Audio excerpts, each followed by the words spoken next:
6월 25일 월요일 황장수의 뉴스 브리핑 시작하겠습니다. 지금 오늘이 6.25 68주년입니다. 근데 어디에도 6.25 기념식에 관한 이야기나 대통령이 6.25 기념식에 참가했다 이런 말이 없습니다. 기껏 보훈처 차장이 인천에서 열린 제1학도병 6.25 참가 기념식에서 문재인의 이 대독을 했다. 문재인의 연설문 대독을 했다. 그런 말만 있습니다. 작년에 대통령에 취임하고 나서 유엔 총회에 가서 6.25를 내전이라고 말한 사람입니다. 자, 6.25 북한의 일방적인 참전으로 수백만의 한국 국민들이 죽거나 다치거나 이산가족이 되면서 엄청난 고통을 겪었습니다. 이산가족까지 하면 1000만이 넘어갈 겁니다. 그럼에도 불구하고 이 6.25를 이제 현 정권은 종전협정을 맺어서 이제 잊어버리겠다, 없애버리겠다고 나오고 있습니다. 자, 이런 어떤 추세 속에서 6.25라는 것은 귀찮기 거지없는 일이고 현 정권이나 한국의 이 종북 세력들에게는 그야말로 불편하기 짝이 없는 날이 될 거라고 생각을 합니다. 그들은 6.25를 내전이라고 굳이 기억을 해야만이 속이 편하겠죠.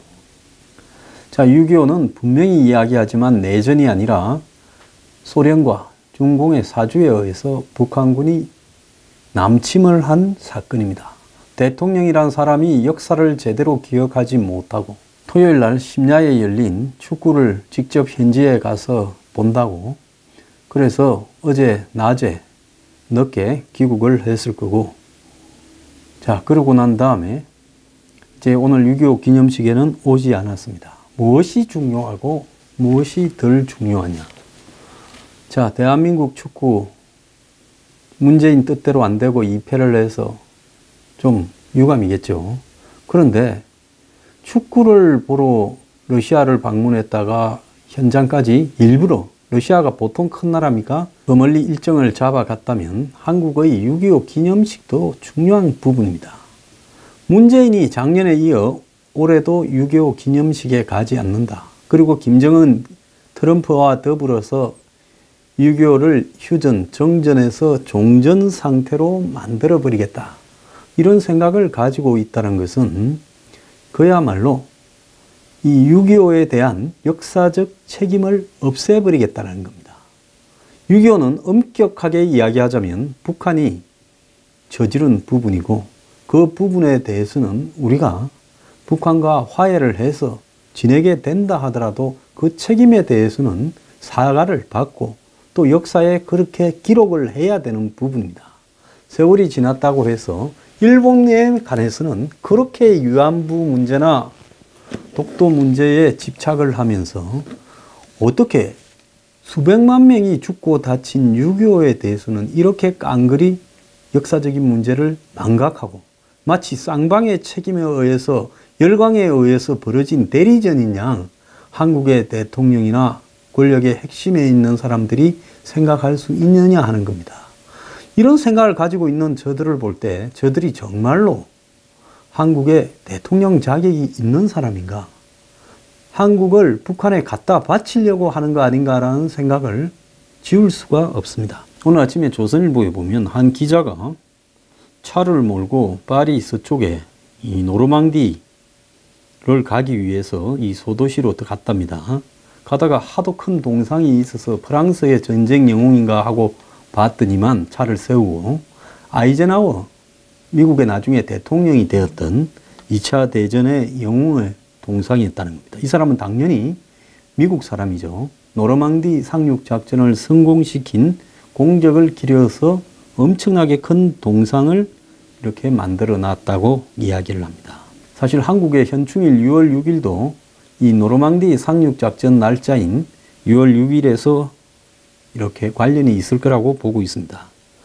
그래서 노르망디는 6월 달이 되게 되면 이 추모객들이 전 세계에서 몰려온다고 합니다. 특히 이 가장 치열한 전투가 벌어졌던 해안포대 주변에 가면 미국인, 영국인들이 굉장히 많이 와서 추모를 한다고 하는데요.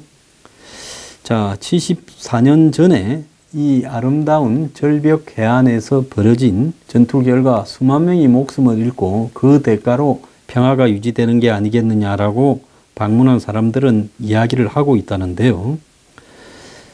자, 이 전쟁의 승리에 의해서 유럽이 지켜지는 계기가 만들어졌고, 또 이 노르만디 그 현 지역에는 그 지역에서 전사한 이 전 세계 장병들의 이 나라의 국기가 꼽혀 있고, 그리고 거기에는 또 생화라 같은 이 화환으로 그걸 기념하는 이 부분들이 지금도 지속되고 있다고 합니다. 프랑스가 미국의 땅을 빌려줘서 약 한 10,000명 가까운 미군의 유해가 안장되어 있는데요. 그것이 한 21만 평이나 될 정도로 광대하다고 합니다. 그래서 굉장히 이렇게 잘 가꾸어졌는데, 역대 미국 대통령들은 대부분 여기 와서 이들을 추모한다고 하는데요. 그런데 한국은 6.25에 대해서 단 한마디 북한의 사과를 받아낸 적도 없고, 6.25를 사주한 러시아나 소련의 사과를 받은 적도 없고, 중국의 사과를 받거나 요구한 적도 없습니다. 우리가 과거의 위안부 문제로 일본을 보고 틈나는 대로 사과를 하라고 요구하면서, 독도 문제로 일본을 그렇게 규탄하면서 어찌하여 북한에 대해서, 중국에 대해서, 러시아, 소련에 대해서 과거에 대해 사과하라고 말을 하지 않는가. 당시 제공권을 미군이 다 장악을 하자 소련이 보낸 미거기들이 소련군 조정사에 의해서 6.25 때 사실상 참전해서 싸움이 벌어졌습니다. 공중에서는요.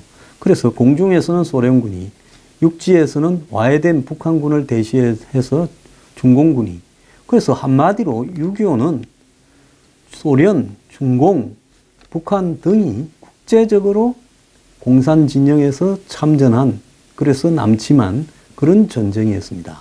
그럼에도 불구하고 우리는 이들의 한마디의 사과를 받아내지도 못했고요.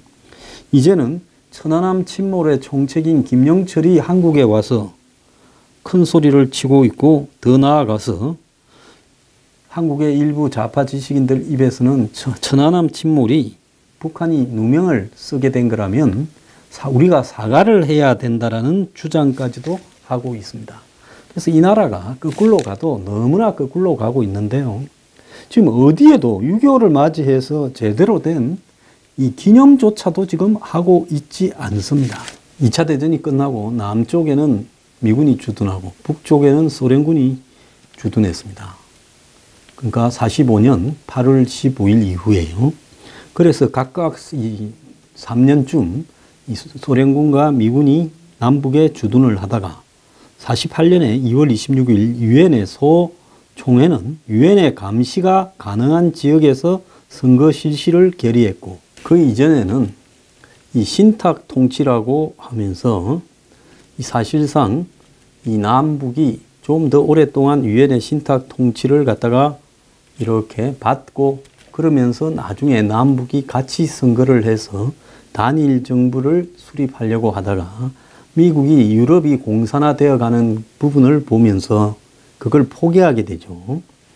그래서 이제 이 남쪽만 단일 선거를 실시를 하기로 했고, 그래서 48년 5월 10일 이 총선이 시작되었습니다. 그때 이제 제주도를 비롯한 전국 몇 곳에서 이 선거를, 남쪽에서만 선거를 반대하는 폭동이 일어났고, 그것이 4.3 사건의 이 원인이 되었는데요. 그런 부분에 대해서도 지금 그 4.3에 있어서의 피해자 부각만 시키고 있지, 4.3 사건이 누구에 의해서 왜 벌어지는가? 그것이 공산 세력의 사주에 의해서 거기 동조하는 사람들이 가담을 하고, 그러면서 벌어진 일종의 이 공산주의자들에 의한 폭동이었다. 그리고 테러였다. 더 나아가서 게릴라전을 벌인 부분이다라고 하는 부분은 전부 다 이렇게 도외시하고 이야기를 하고 있습니다. 지금 제주도 곳곳에 가면 있는 4.3을 위한 여러 가지 희생자 추모 시설이나 그런 어떤 분위기들은 그 4.3에 대한 기본적인 발생 원인을 도외시하고 있는 부분이다. 물론 4.3의 진압 과정에서 벌어진 잔혹함이나 실수도 있었을 거라고 봅니다. 하지만은 기본적으로 그것이 왜 벌어졌는가 하는 문제를 정확하게 진단을 하고, 그리고 그 이후에 그걸 갖다가 진압하기 위해서 벌어진 과정에서 불행도 불행대로 정리해야 하는 것이 원칙이라고 저는 보는데요. 그래서 지금 대한민국은 매사가 그런 방식으로 이 좌파의 시각에서 역사가 재단이 되어가고 바뀌어가고 있습니다.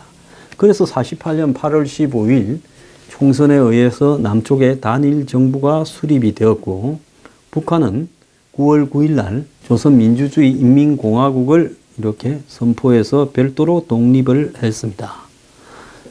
그런데 48년 12월 12일 3차 유엔 총회에서 대한민국 정부만이 한반도에 존재하는 유일한 합법 정부로 결의가 되었습니다. 이건 유엔 총회 결의 1953호에 의해서 그렇게 결의가 되었습니다. 이것도 잘 모르는 사람이 많지요.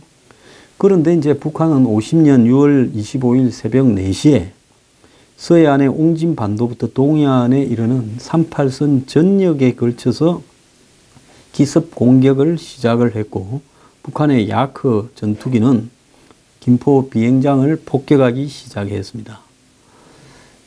자, 당시 남측은 노동절, 국회의원 선거, 그 다음에 이 북한의 평화공세 등으로 오랫동안 비상근무를 하면서 경계태세가 이완이 되었고, 그래서 오죽하면 이 이승만 대통령이 비원에 있는 연못에서 낚시를 하고 있었다고 합니다. 그래서 6월 23일 24시간 비상경계령이 해제되면서 병력의 3분의 1 이상이 외출 중인 상태에서 기습 공격을 받게 되었습니다. 북한은 7개 보병사단, 1개 기갑사단, 특수독립연대로 구성된 총 11만 1000명의 병력과 대포만 해도 1610문, 그리고 280대의 전차 자주포 등을 일선에 투입해서 서울을 목표로 남침을 했습니다. 이때 한국군의 전력은요, 탱크가 한 대도 없었습니다. 비행기도 연락형 비행기 정도밖에 없었고요. 전투기도 한 대도 없었습니다. 자, 이런 상황에서 병력도 다수가 휴가를 간 상황에서 북한군의 기습 남침을 대항할 상황이 되지 못했고요. 이래서 유엔 안보리가 미국의 요구에 의해서 이사회를 소집을 해서 남한에 대한 북한의 남침을 침략 행위로 보고, 북한의 뒤를 봐주고 있는 소련이 결석한 상태에서 결의안을 채택하고 38선 이북으로의 철수를 요구를 했습니다. 이제 그렇게 하지 않고 계속 남침을 하니까 6월 27일부터 6월 29일 사이에 유엔 안보리 결의에 따라서 미국을 중심으로 통합사령부가 세워지고 메가더 장군이 유엔군 총사령관으로 임명이 되었습니다. 즉 미군이 유엔군 총사령관을 겸한다고 유엔에서 결의를 통해서 위임을 한 부분이죠. 그래서 아직까지도 주한미 사령관이 이 유엔군 사령관을 겸임하고 있는 부분입니다. 그래서 여기에 참전한 나라를 보면 우리가 잊고 있는데 이것도 한 번은 다시 생각을 해봐야 된다고 생각을 합니다. 미국을 비롯해서 영국, 프랑스는 당시 전쟁 이후에 많은 병력을 보낼 상황이 못 됐습니다. 그래서 프랑스의 한 장군이 스스로 자신이 의용병을 모집해서 가겠다고 해서 이 대대규모의 병력을 보내는데, 그래서 장군에서 중령으로 계급을 스스로 강등을 시켜서 참전을 이렇게 하게 되었습니다. 그리고 캐나다, 호주, 뉴질랜드, 남아공, 터키, 태국, 그리스, 네덜란드, 콜롬비아, 에티오피아, 필리핀, 벨기에, 룩셈부르크 등 16개국이 육해 공군의 병력과 장비를 지원했고, 그리고 여기에 포함되지 않은 많은 나라들이 경제적, 인도적 지원을 한국에 제공했습니다. 우리가 지금 요즘 월드컵에서 보는 나라인 콜롬비아도 그때 한국에 군을 보냈습니다. 그래서 50년 9월 15일 날 이 메가더 장군이 인천 상륙 작전을 통해서 전세를 반전시키고 북한군을 이렇게 내쫓아서 10월 달에는 평양을 갖다가 접수를 했는데 11월 27일쯤 이 중국에서 내려와서 북한의 이 깊은 산속에 숨어 있던 중공군들이 일제히 모습을 나타내면서 미군을 공격하기 시작을 해서 미군이 흥남 철수를 하고 또 남쪽으로 철수를 하게 되면서 그 다음에 51년 1월 4일 날 일사후퇴가 이렇게 벌어졌고 그래서 서울에서 다시 후퇴하는 일이 벌어졌습니다. 그리고 이 휴전선 일대에서 이 고착이 되기 시작했죠. 전선이요. 그 이후로 2년 반쯤을 휴전선에서 공방전을 벌이다가 53년 7월 27일 유엔군 클라크 사령관과 그리고 중국군 평덕회 그리고 이 북한군 김일성 사이에 휴전이 성립되었습니다. 그런데 올해 2018년 4월 27일 그 휴전이 성립된 장소인 판문점에서 남북 정상인 문재인과 김정은 사이에 핵 없는 한반도 실현, 연내 종전선언, 평화협정 체결, 남북 공동연락사무소 설치, 이산가족 상봉 등의 판문점 선언을 했고요. 그리고 6월 12일에는 이 트럼프와 김정은 간의 완전한 비핵화, 평화체제 보장, 미북 관계 정상화 추진, 6.25 전사자 유해 송환을 언급하는 이 미북 회담 합의문이 채택되었습니다. 53년 분단이 된 이래 65년 만에 지금 큰 변화가 발생하고 있는데요. 자, 남북한과 미국이 이 정전협정을 종전협정으로 이렇게 바꾸게 되면 지금 60년 이상을 끌어오던 한반도의 이 상태가 크게 지금 바뀌게 됩니다. 지금 휴전선 일대에는 남과 북의 군사분계선이라는 표식이 1292개가 있다고 합니다. 자, 그런데 이 3년 동안 계속된 6.25 전쟁에서 남북 양쪽에서 군인이 90만 명, 민간인이 250만 명이 죽거나 다쳤습니다. 자, 그런데 이 나라를 위해서 헌신하고 죽어가거나 다친 사람에 대해서 아직도 그들에 대한 충분한 위로나 공적에 대한 인정, 보상이 이루어지지 않고 있습니다. 불과 3, 40년 전에 있었던 민주화 시위와 관련해서는 수많은 사람들이 민주화 유공자라고 해서 각종 돈을 받아가고 거기에 국가 유공자 대우를 받고 있음에도 불구하고 6.25 때 자발적으로 참여해서 죽어간 학도 의용군이나 또 각종 게릴라전을 벌였던 유격 부대원 같은 경우에는 아직 이들에게 공이 정식으로 인정되면서 보상이 되는 일들이 제대로 이루어지지 않고 있습니다. 저는 과거 보수 정권에서 이런 일들을 소홀히 했던 부분에서 이들이 국민들에게 그야말로 국가 정체성을 제대로 심으려고 노력하지 못한 부분이 이 시대의 대통령 두 사람이 깜빵을 가고 또 나라 꼴이 이렇게 됨에도 불구하고 국민들이 무관심한 원인을 만들지 않았나 이 자성을 해봅니다. 지금 북한군이 미군의 유해 200구를 돌리보낸다고 해서 지금 이 관들이 북한으로 들어가고 있는데요.